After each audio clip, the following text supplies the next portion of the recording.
The Jewel of the Seas is one of Royal Caribbean's most beloved ships. It's a classic in the fleet, and even though it has a long history, it has been updated and refreshed over the years, including a technical dry dock in 2024 for maintenance and improvements. You can feel that balance between a ship with character and spaces that still feel modern and bright. Right now, the Jewel of the Seas is sailing the Southern Caribbean, departing from San Juan, Puerto Rico. It's one of Royal Caribbean's most scenic itineraries, with stops like St. Thomas, St. Maarten and St. Croix, and a relaxed pace that fits the ship perfectly. It's large enough to offer plenty of options, but compact enough to move around easily without feeling overwhelmed. On board, you'll find all the signature areas of the Radiance Class: the multi-story glass atrium, the adults-only solarium with a retractable roof, the main theater, the Windjammer buffet with wide ocean views, and the classic Royal Caribbean bars with that familiar, comfortable atmosphere.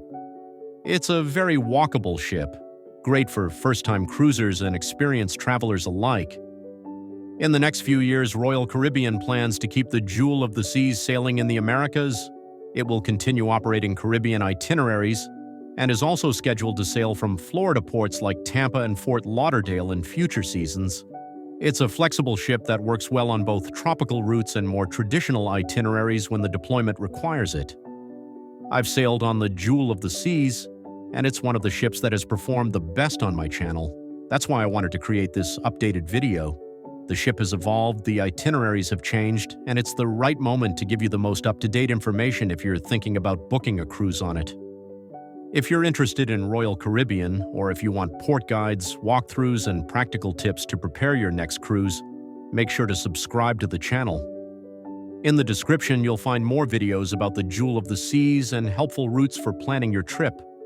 And if you have any questions about the ship, the cabins, or the itineraries, feel free to leave a comment and I'll be happy to help.